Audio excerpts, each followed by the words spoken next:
Okay. Oh, they're going to go gold lane. Paquito up against the Barretts, the Belleric, and the Freya. Yeah, this one's tough. This one's really, really tough. And Rainday, he's got it right on the money. The Minotaur gets locked in here. And ENTITY7, I'm looking at their composition. This last pick, I mean, they played this draft real nice. Yes, really nice. And then they end up with the Moskov. Wow. I don't like it, man. This looks like it's gonna hurt for Liquid. ENTITY7 might have walked away with this one draft-wise. Hey, it's not over just yet. There's still a lot of micro mechanics when it comes down to like the laning phase here. Absolutely. I'm most interested in whether or not Teddy on this Paquito has what it takes to go up, especially against the Moskov on the opposite side. EH. And here we go. It's our final match for today. Today's been jam-packed with quality. Let's see if this one can bring it as well. Team Liquid Philippines facing elimination after, as Coach Aeon put it, getting punched in the face. Can they readjust this quick against a team like ENTITY7, who, yes, I have to agree with the panel, Trex, I like the draft from them in game one. Yeah, they are picking up little things that we have been seeing throughout this event and implementing it into their own strategies right now.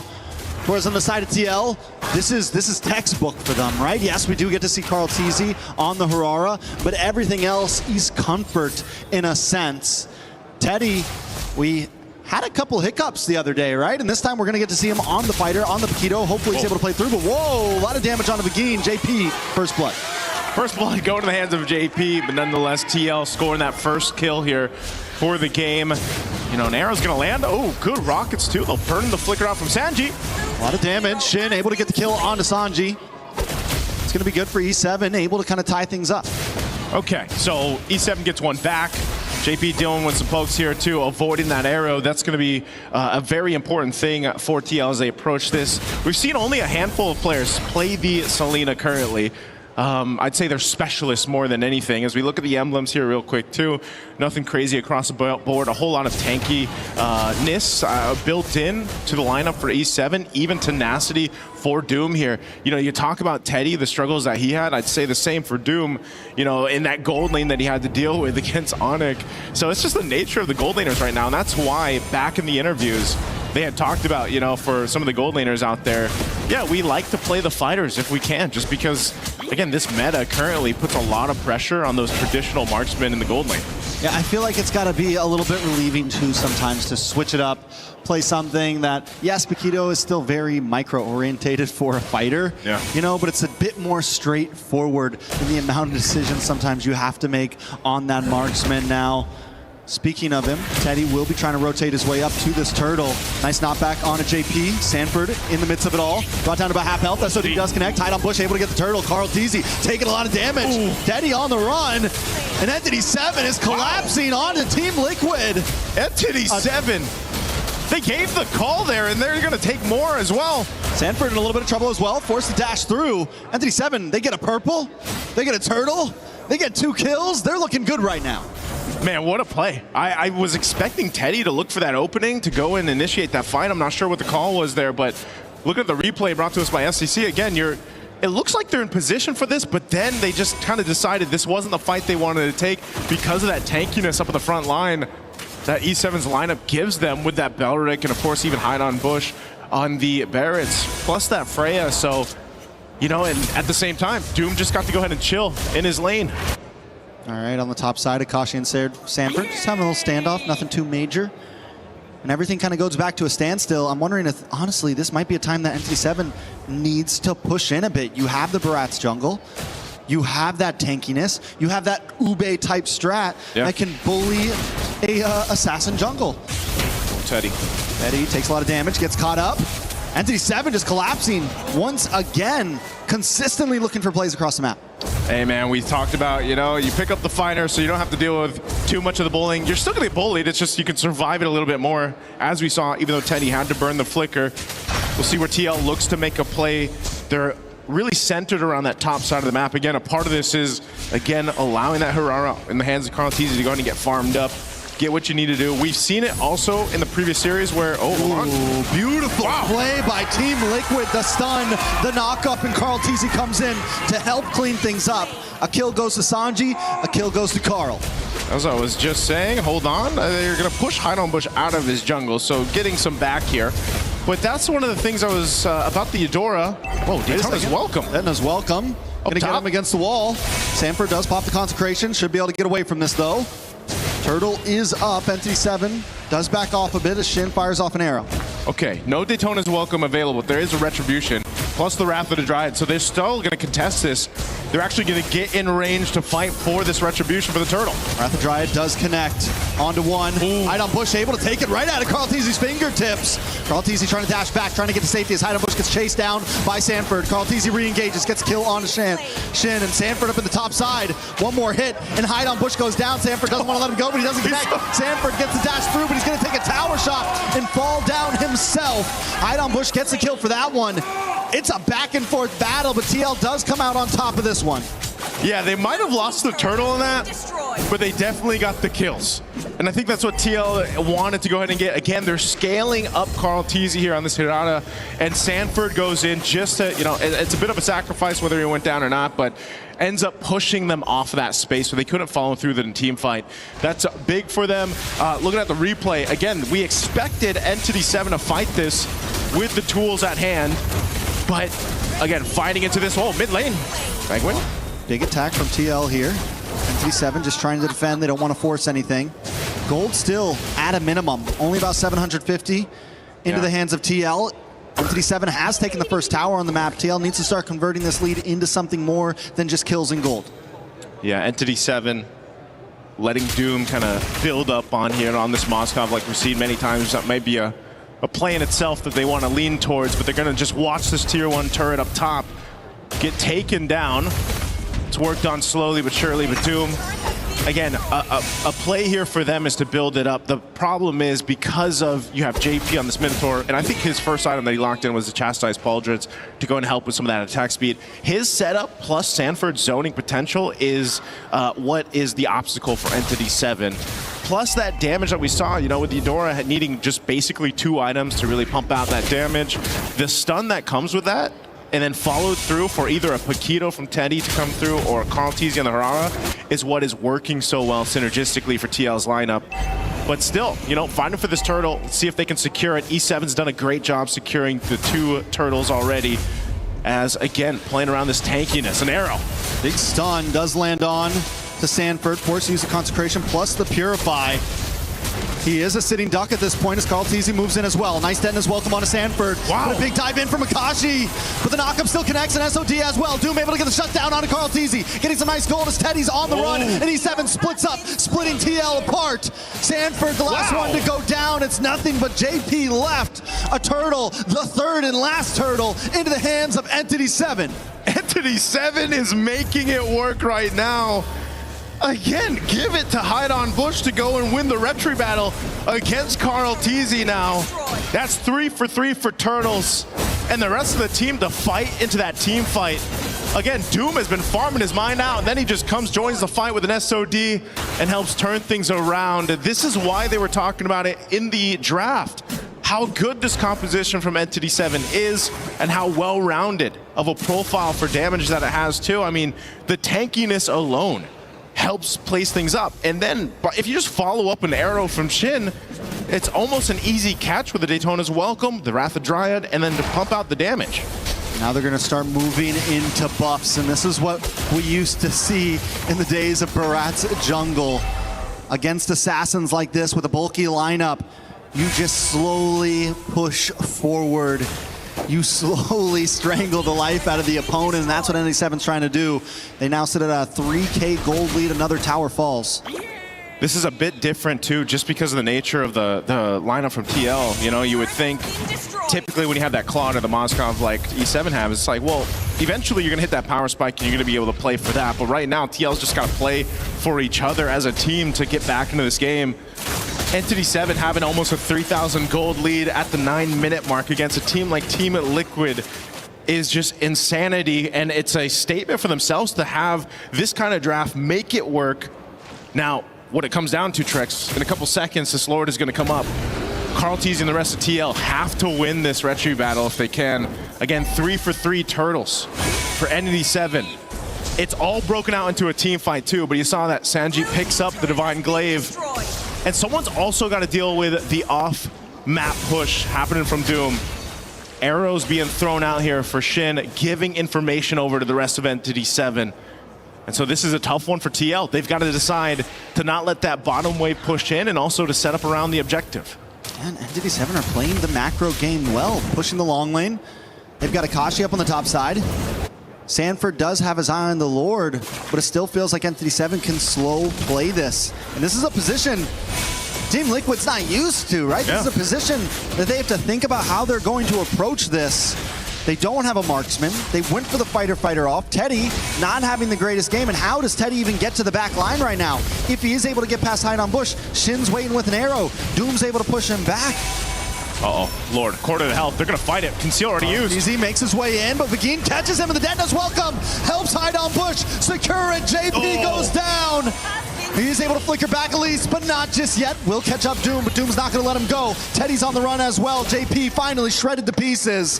Carl TZ, Sanji, JP all off the map as ENTITY7 forces in 5 with the Lord. Man, they get the Lord. They win the team fight. ENTITY7 is now knocking on the base here of Team Liquid. The rest of the members going to be up here shortly, but they're going to lose the base shields as they're popped up top mid, and now E7 working on the base turret. They're just trying to hold on, and they got to clear out this Lord. ENTITY7 kicking down the front door of Team Liquid Philippines. I don't think anyone thought we'd be here right now in just game number 1. They're going to move on to the orange buff. 7K gold lead. Man, Trex, again, for anyone that did predictions coming in this MSC, have definitely been thrown off. Again, that Lord secured by hide on Bush. He's been phenomenal in the Retribution battle. Doom as well, farmed up to the grid. Now just able to go ahead and shred through anyone up at that front line. This has been so amazing for ENTITY7 to deal with in game 1. For Team Liquid, they've been in this deficit before, they've been down before, but it just hasn't been happening that often in their recent matches, in their recent stints in MPL Philippines or anything like that. But now that they're playing behind, we have to see if they can kind of adjust from this on the fly, because even if you get past this game, ENTITY7 is just playing better right now. Vagine will keep vision, and I love the placement of the traps around from Selena. This is another big advantage for ENTITY7, the constant vision they have on the map. Another trap goes down. Sanford's got to keep on taking them to the face, but it's fine because they can just keep this going. Look at Akashi on the boss side, ready to help out this slow push or wait for any target that's going to walk into him. 3, 1, and 6. Level 14 ahead of everyone on the other team. I mean, ENTITY7 is just in such a perfect position right now. Arrows being thrown out here. Gotta dodge those for the most part, but I think what's really difficult here too, Trex, is unfortunately with this kind of lineup, there isn't much of a surprise angle you can look for other than maybe that flicker setup from JP, maybe the flicker setup stun from Sanji. It has to be one of them, but at the same time, if they overcommit being this down, you probably are just going to lose that team fight. You know, you're not really able to go ahead and shred through for even a Barracks alone when Hide on Bush has those stacks and he's leading that front line, and then you got a Belric to worry about too. Meanwhile, how do you even catch Doom? You know, he's just been able to go ahead and free hit in the back, utilize his flicker if he needs to. Honestly, he hasn't even used it that much just because it's been such an easy sailing game so far for Doom on this Moskov. And now with Lord up, they're going to go ahead and start this one up. TL knows what's going on here, but there's the Detona's welcome. Might have been a waste a little bit early on to Sanford. Sanford uses the consecration, able to get away. Arrow comes out. Team Liquid is forced back. Sanford going to look for the re-engage. Keep vision up. ENTITY7 knows they don't have the Detona's welcome, which gives Carl TZ a little bit of freedom, but there's minions on the base, making this a forced 4v5 if TL wants to go for it. This may not be the fight they want, but Carl TZ doesn't want to give it up right here. Shin does take a bit of damage on the boss side. Akashi, along with Vagine, are going to try to push TL back. Carl TZ gets a little bit of damage onto Vagine. Akashi going to dive down onto Sanford, and Sanford goes down. Vagine with the flicker in. Teddy's there. Looking for 2, but only catches 1. But a big Minoan's Fury in response. Doom falls. Teddy to the backside. But E7 aren't done just yet. They're going to move on to Carl TZ. Carl TZ dashes back. Kashi doesn't want to let him go just yet. Hide the combo. This is the knockback. Shin, it's a lot of damage. Carl TZ still under with the iframes, but he finally falls. and now it's Akashi up against Teddy, the 1v1. But Shin shows up to help the jump. Minions on the top side, 6 seconds for Sanford. Teddy had a plan, but a boxer to a Valkyrie. The Valkyrie is gonna win, and now E7 looks to cap it out. Can they end it here? I don't know. Sanford's got the survivability. He doesn't have a consecration, but a Lord is coming soon.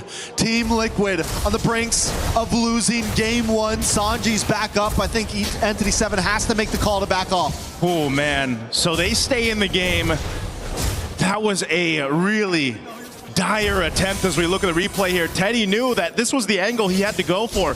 He's completely stacked up there on the combo, goes in, finds Doom, the perfect target. But again, because of the nature of how far behind they are in terms of items, this fight would have been very different if they weren't down 7,000 gold, but still, nonetheless, it's a good fight for Team Liquid to get some gold in their pockets.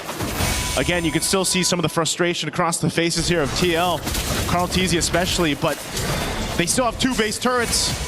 I think the question still stands, can they actually contest the next lore that comes up? Because even that fight was all just started up. I mean, they do get lucky with the RGN, right? Lord will be spawned on top side. They still have a disadvantage in the long lane, but it's not as bad as before. Yeah.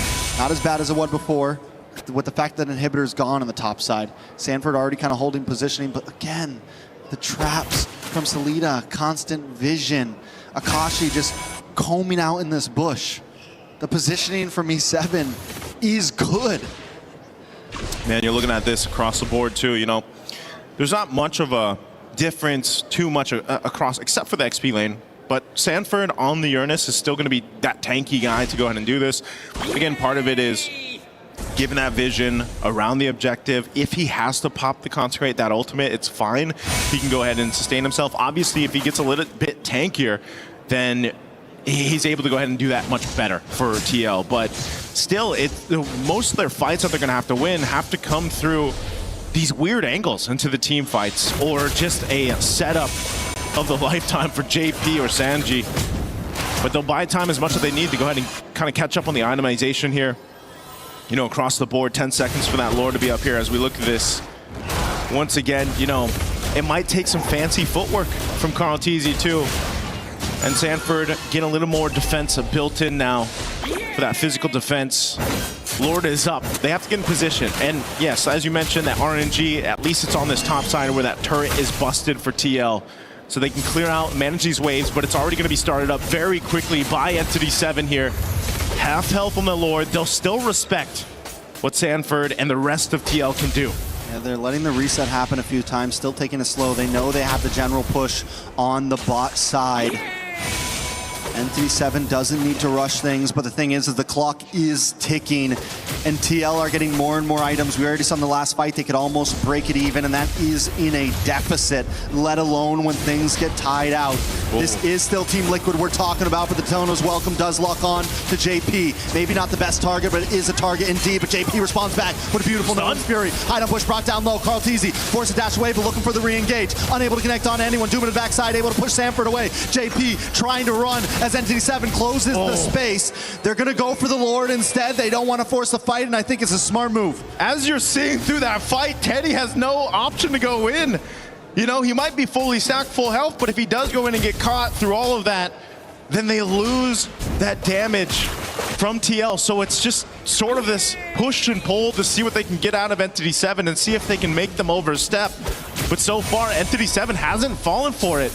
They've done a really good job at just kind of taking their time, stalling this out. JP's got an immortality now, though, too. And so once again, they're going to wait for that reset to come through for the ultimates. Fighting for this Lord. There's a big wave of bot, though. And Akashi's going to have to deal with this.